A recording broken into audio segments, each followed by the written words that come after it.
ねえ皆さん、正しく生きなきゃって頑張れば頑張るほど逆に苦しくなっちゃうなんてことありませんか？今日はですね、まさにその問題、人間の努力と神様の恵み、その間に潜む自己義の罠っていうかなり深いテーマに迫っていきたいと思います。これって一体どうしてなんでしょうか？良い人になろうって思えば思うほど、いつの間にか人を見下してたり、逆に、自分はなんてダメなんだってどん底まで落ち込んじゃったり、これ本当に多くの人が抱えるジレンマですよね。さあ、この厄介な問題のど真ん中に一緒に飛び込んでみましょう。さて、まず最初のテーマなんですけど、義のジレンマです。もうここが全てのスタート地点なんですよね。どういうことかっていうと、僕たち人間の不完全さと神様の完璧さ、この2つの間にはとてつもなく、もう本当に大きな溝があるんだっていう話から見ていきましょう。じゃあそもそも神の義って一体何なんでしょう？これって神様ご自身が持っている絶対的でもう一切の妥協がない完璧な基準のことなんです。そうですね。絶対に曲がらない、もう完璧な物差しみたいなものをイメージしてもらうと分かりやすいかもしれませんね。聖書にはこれを表すかなり強烈な言葉があるんですよ。私たちの神は焼き尽くす火であるって、これすごい表現ですよね。つまり神様のあまりの清らかさの前では、どんな小さな不完全さや罪も、もう一瞬で焼き尽くされちゃう。見過ごすことなんて絶対にできないっていう、ものすごくパワフルな例えなんです。そうするとですよ、ここにめちゃくちゃ恐ろしい問題が一つ浮かび上がってくるわけです。だって完璧な基準があるってことは、それに完璧に従うことが求められるじゃないですか。で、神様は公正だから、その基準に届かないものは、残念ながら裁くしかない。これがもうどうしようもない結論になっちゃうんですね。じゃあ、こんな絶望的な状況を前にして、僕たち人間はどうするのか。そこで出てくるのが次のテーマです。僕らがついつい頼りたくなっちゃうんだけど、実は根本的に間違ってる解決策。そう、それが自己義の罠なんです。これについて見ていきましょう。この自己意義、別の言い方をすれば立法主義とも言いますけど、これって何かっていうと、自分の頑張りとかルールをきっちり守るとか、良いことをするとか、そういうので神様に OK をもらおうとすることなんです。つまりですね、さっき話したとてつもなく大きな溝を自分の足で助走をつけてジャンプして越えようみたいな考え方なんですよ。でもなんで僕たちこんな罠に簡単にはまっちゃうんでしょうか？それには大体3つくらい大きな原因があるんですね。まず1つ目、ルールを守ってさえいれば大丈夫、救われるんだっていう大きな勘違い。本当はルールって、自分じゃダメだ、助けが必要だって気づかせてくれるためのものなのにです。で、2つ目が人間のプライド。やっぱり自分は正しい、自分の力でできるって思いたいんですよね。そして3つ目、心の中がどうかってことより、外から見える行動ばっかりを気にしちゃう。この3つですね。で、じゃあ、そんな人間の頑張りに対して、聖書はどう評価してるかっていうと、これが本当に衝撃的なんですよ。私たちの正しい行いは、すべて汚れたボロ布のようだって言うんです。汚れたボロボロの布切れと一緒だと。これどういうことかっていうと、僕らがどんなにベストを尽くしても、その行い自体には神様を満足させる価値は悲しいかな、全くないってことなんです。この自己義の心、まさにそれを体現しているのが聖書に出てくるパリサイ人ですよね。神様、ありがとうございます。私はあそこにいる罪人とは違いますから、みたいに祈るわけです。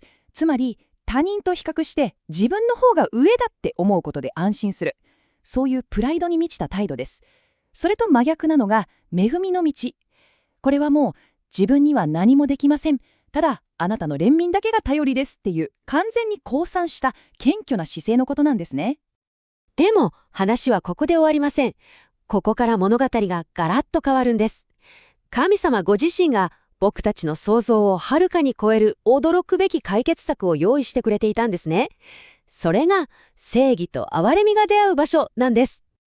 考えてみてください。神様の心の中にはある意味大きな矛盾があったわけです。一方では神様の絶対的な正義が罪には罰が必要だと要求する。でももう一方ではその深い憐れみがいや、人間を救いたいと願っている。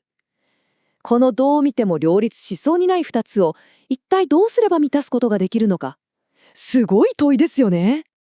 そのたった一つの答え、それが十字架だったんです。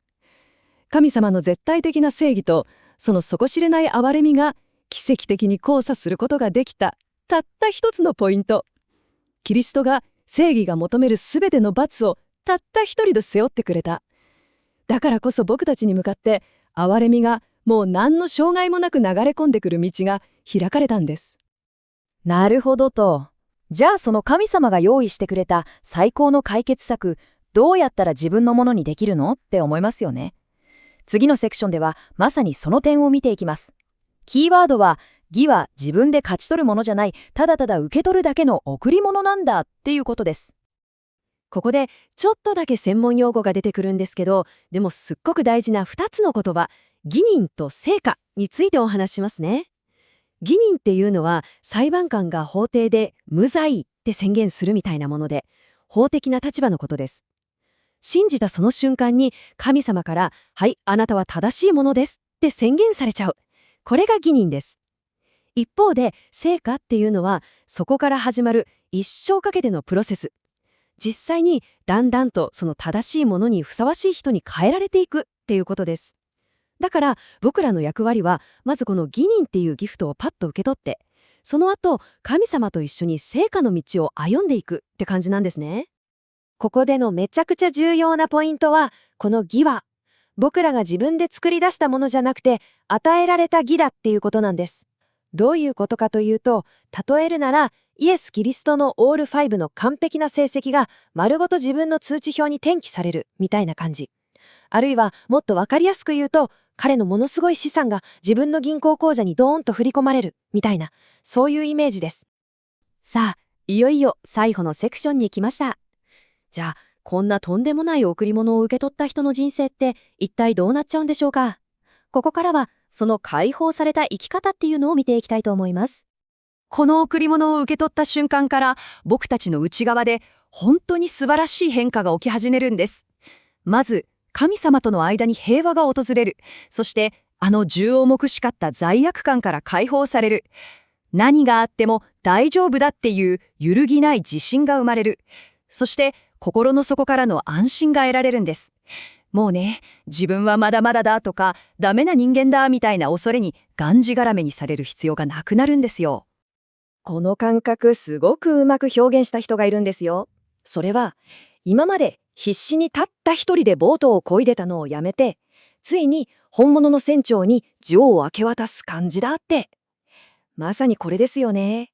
もう自分の力で頑張るのはやめて、全部知っている、信頼できる方にお任せする。そういうことです。ただここで勘違いしちゃいけないのは、じゃあもう何もしなくていいんだってダラダラする話じゃないってこと。そうじゃなくて、根本的なモチベーションが180度変わるっていう話なんです。つまりですね、今までは認められるためにビクビクしながら頑張ってたのが、これからはもうすでに 100% 認められてるっていう安心感から自然と喜びとか感謝が溢れてきて行動するようになる。このためにとからの違い、これものすごく大きいんです。はい、というわけで今日のお話のポイントをまとめてみましょう。まず、神様の基準は完璧で僕たちの力じゃ絶対に届かない。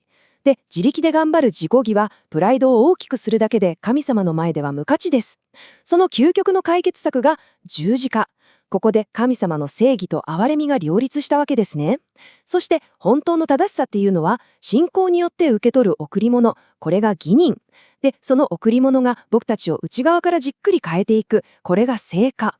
最終的に僕たちは何かに追われるように生きるんじゃなくて、深い安心感の中から自由に生きられるようになる。そういうことなんです。さて最後に皆さんに一つ考えてみてほしい問いがあります。それは自分の価値を自分で必死に稼ぎ出そうとする生き方を手放して、すでにもう与えられている揺るぎない価値から生き始めるとしたら、あなたの人生、あなたの毎日って一体どんな風に変わると思いますか？ぜひこのこと、ちょっとだけでもいいので、心の中で考えてみてください。